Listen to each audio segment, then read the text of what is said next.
Hello, welcome to my channel, and today we are talking about books that help my mental health. If you did not know, May is Mental Health Awareness Month, and in order to celebrate that, I decided to give you a list of 10 books that I like to revisit or come back to when my mental health is not necessarily in the best state. These are books that I have absolutely adored. Most of them are more calming books that I know I'll be able to pick up and escape to, and it makes everything a little bit better, at least for a little while, which I know is not necessarily the most healthy way to deal with mental health, but these do allow me to escape for a little while. And then when I have calmed down and taken myself out of the situation, then I can go back to it and fully put my thoughts into more consideration so that I can actually talk it out or think it out. And they just make my mental health a lot better. With that being said, I also feel that mental health is an important topic, an important issue to speak about and speak freely about, and that is one of my main goals for this channel, is to make it a safe space for people to come and vent if they need to, and for me to be able to speak freely on my mental health, which is something that I have recently started doing. It has always been a little bit of a struggle for me to come forward to other people, even Benson, who has been my boyfriend for 5 years, and I've known since we were 11 years old. Even coming to him with some things is super difficult for me. So I am trying to make this a safe and open space, and I hope you will take advantage of that. And lastly, for all the housekeeping, I'm going to leave a link to a Gofundme page. If you did not know, Benson is a streamer. He also has a Twitch account, as well as the millions of YouTube channels that he is a part of. And he just did a charity stream to raise money for mental health awareness, and I believe the Gofundme page is still open. I think he said he was going to leave it open for the remainder of the month. So if you are able to donate to that, that would be absolutely amazing. Any amount counts, any amount helps. And Benson, as well as our friend Brian, who is also a streamer, have said that whatever amount they make for donations, they are going to both double. So it's all going to an amazing cause, and it's definitely something that is so near and dear to all of us. Again, if you do not feel pressured to donate in any way. If you cannot afford it, we are all going through some hard times right now. So even just being here or being there on his channels, his stream, and spreading the word of mental health and what it means to you and helping out those around you helps a ton. With that being said, we are already about 5 minutes into this video, hopefully less than that when Benson cuts it down. So let's get right into the books that I read when I am in kind of a dark place. So the first two kind of go hand in hand, and these are books that are my absolute go-to. They're the first things that I want to pick up when I am in kind of a dark headspace, and it is one of my favorite childhood classics of all time, whether in book form, movie form, or TV show form, and that is Winnie the Pooh. So this is the complete collection of Winnie the Pooh. If you do not know what this is, we follow Christopher Robin and his best friend Pooh Bear within this, I don't want to say magical world, but within this world called the 100-Acre Wood, where they go on a bunch of adventures, whether together or with some of their friends, Piglet, Owl, Tigger, so on. And it's just one of my favorite stories to jump into at any given point, because they're just so great characters, and they're characters that I have been familiar with through my entire life, even though I didn't technically pick up the book until I was in my adult years. Just knowing these characters from my childhood, watching all the movies, watching the TV shows, it brings my heart so much joy, and it takes me out of whatever upset place I am in at the time. Then I said the next one is kind of along the same place as the first one, and this is the Little Book of Pooh-isms. So this again takes place within the 100-Acre Wood, and it's just a bunch of little quotes you can see from all of our favorite beloved characters. It's so much fun. It's a cute little quick through, and just going back and seeing some of these quotes as well as the pictures. Again, it just makes me happy, and they make me laugh, and it's a fun time all around. This next one is definitely not something that I would recommend to everybody, whether you're reading it for the first time or if you're reading it mental health wise, just because it's definitely a polarizing book, but it is my favorite book of all time.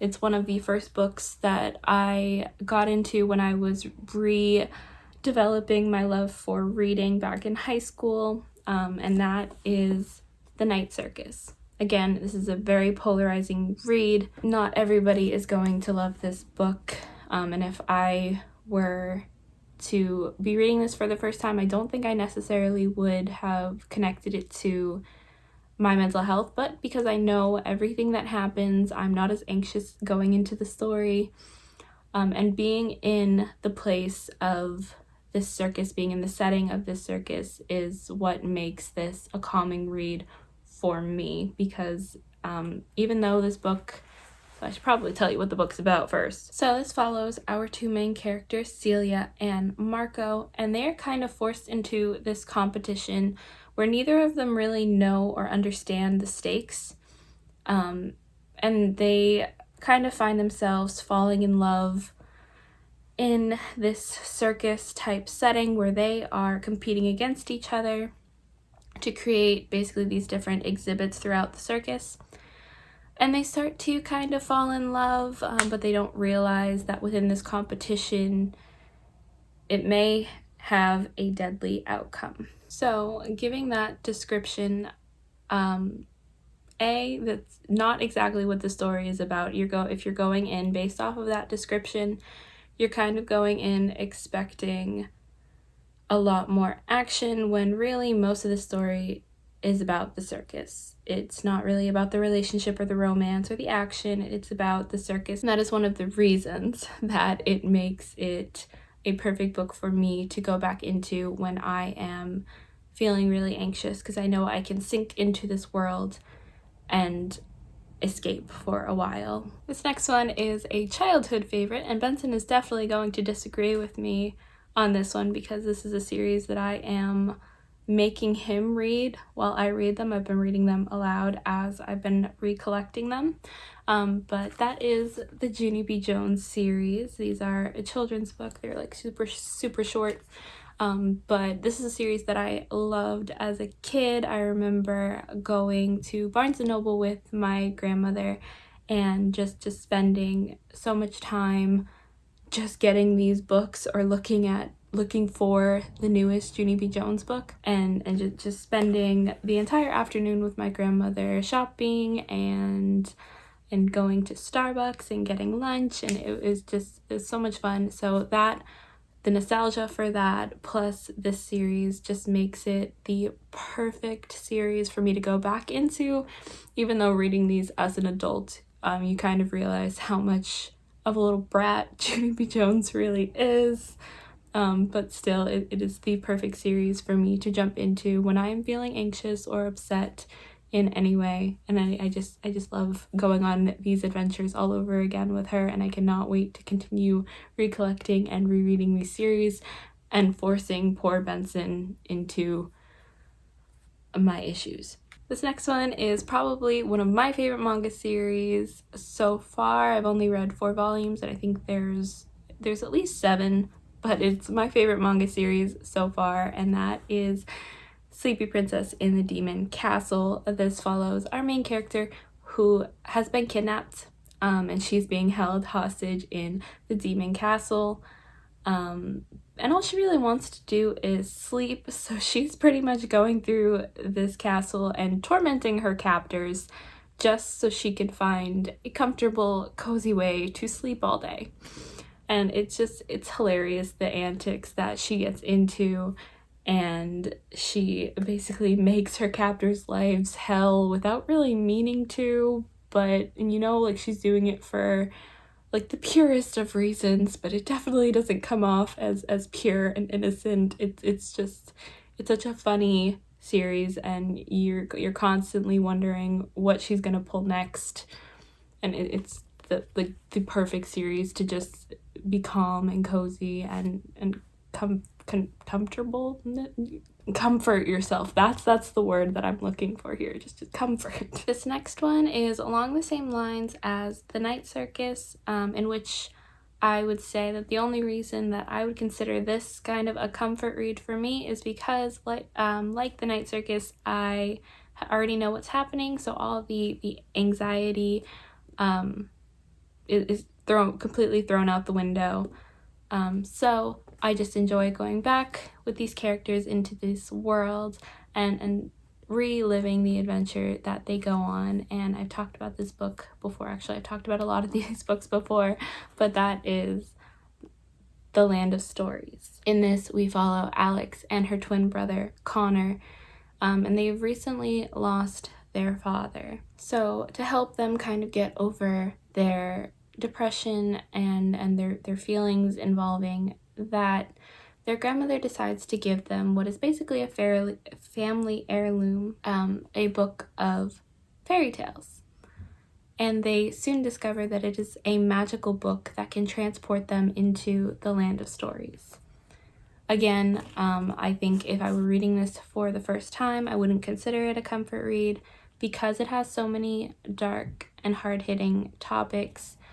But going back into this world for a second time, I absolutely adore these characters. I adore the world that they go to, exploring that for the first time. I am such a huge fan of going and exploring different worlds. It is one of my favorite tropes, not just fantasy worlds, but different places, like when a character goes to a place for the first time and you get to see new sights and new sounds and new descriptions, and that is definitely something that I love about this book. I also really love the family aspect of it, because throughout this whole story you see where these kids could easily just be nitpicking and yelling at each other through the whole thing, and they have each other's backs 100%, not only in the fairy tale world but in real world as well. And that's something that I feel you don't get in a lot of fiction books, at least ones that I've read, at least a lot of middle grade as well, where you see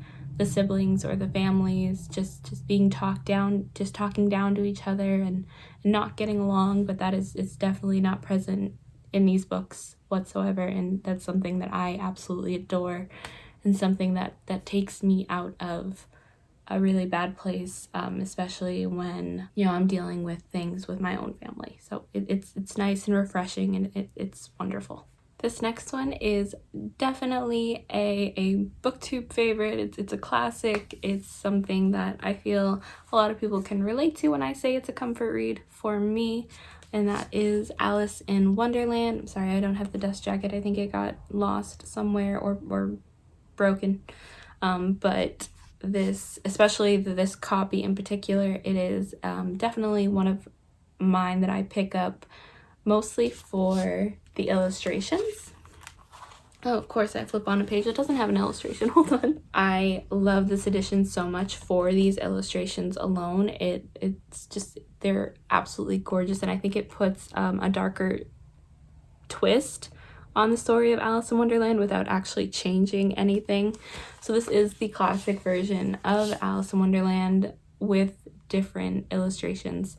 If you don't know what Alice in Wonderland is about, it is about this little girl named Alice who has quickly come to the conclusion that she's just bored of the real world and she wants some adventure. So she basically follows this white rabbit down a hole, and she gets caught up in this fantasy world called Wonderland. And we follow her as she goes on an adventure through this place, meeting all of these new characters and just having the weirdest of times. But I really love this. I've read this 4 times already just because it's such a quick, easy book to read. It's a great book for me to come back to again and again because I love the characters in this. I love the story of Alice in Wonderland.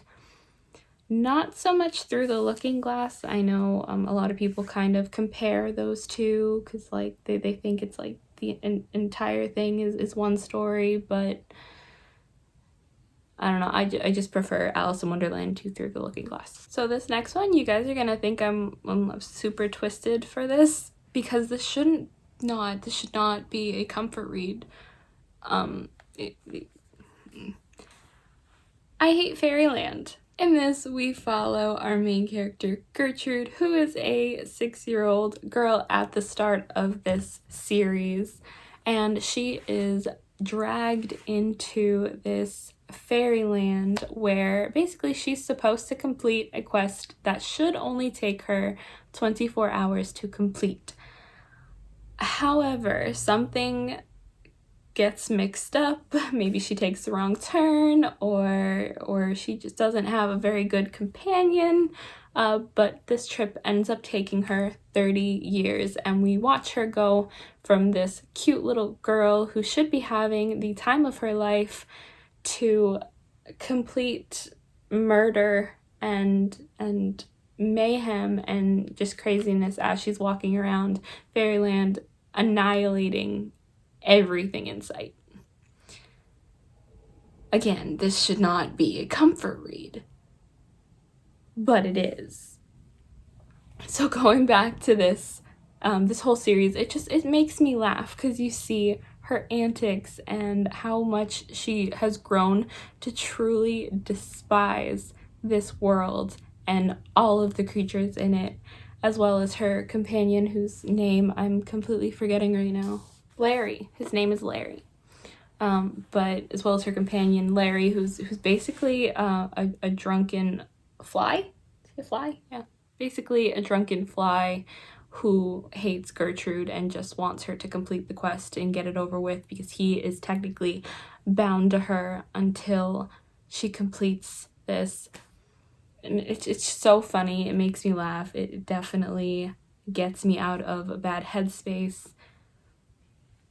And I love it. I love this series so much, and I'm still trying to make Benson read it, so if you guys want Benson to read it and to hear his reactions to this series, let me know in the comments and maybe we can peer pressure him. So these next 2 books are books that I read more recently, so they're books that I have not had to pick up yet, because I haven't really been in the type of headspace where I have needed to pick them up, which is a good thing, but these are 2 books that I can definitely see myself picking up when I'm in that type of headspace. And this one is, so the first one is Beneath the Moon. I've talked about this a little bit on my channel, and this is basically a collection of stories from all over the world, and I loved this the first time I read it, and it's definitely one that I can pick up and either read through or just flip through just to look at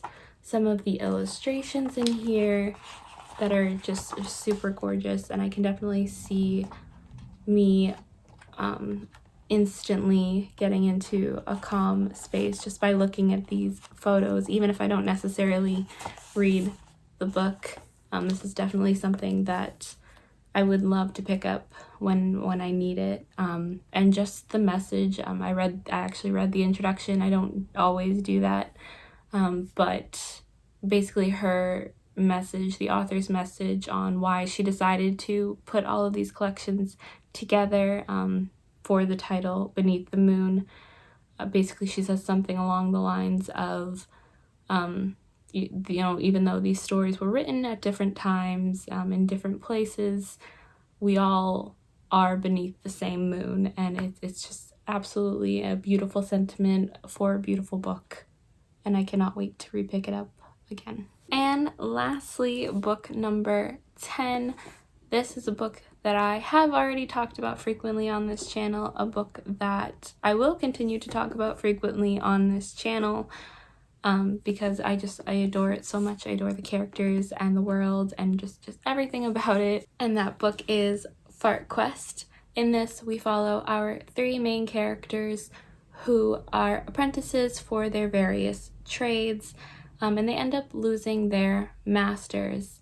And instead of going back to the academy that they were originally training in, they decide to set out on their own adventure, and it pretty much takes off from there. And while the title is going to give you the implication, I've said this a million times, the title is definitely way different than what the story actually is. While it is super funny and you will definitely need the humor of a 12-year-old to think this is funny, which is originally why I picked it up. I saw the word fart and I had to read it. I had to know what was going on. But basically, there's just so much heart into this book, and you realize that the reason it's called Fart Quest is because our main magician, or mage, is that what he is? Our main character made the mistake of choosing as his first spell a spell with the word fart in it. So he's always getting picked on for that, and he feels like he's not the person that he should be, especially compared to his master, who he now kind of has to live up to because he feels like he is his legacy. So there's a lot of mental health aspects in that. There's also, you hear a lot about loss because they were very, very close to their masters. And it's definitely a book that will leave you laughing and crying within the same page, and it's definitely a book that I would like to keep picking up again and again. Just knowing that these characters understand a little bit of what I'm going through, and I'm sure what a lot of other people go through as well. Not so much me with like the loss aspect, but I have been very fortunate to not lose anybody lately. But yeah, something along those lines. I love the series, and I really hope that more people pick it up and give it the credit that it definitely deserves, because I do think this is such a good conversation starter and definitely an amazing middle grade to have out there. And those were 10 books that I like to pick up when my mental health is not the greatest. I hope you have gotten some recommendations through this. And if not, let me know some of your favorite reads or just ways to deal with stress in general. Do you play video games? Do you read books? Do you watch movies? Let me know some of your favorite outlets down in the comments.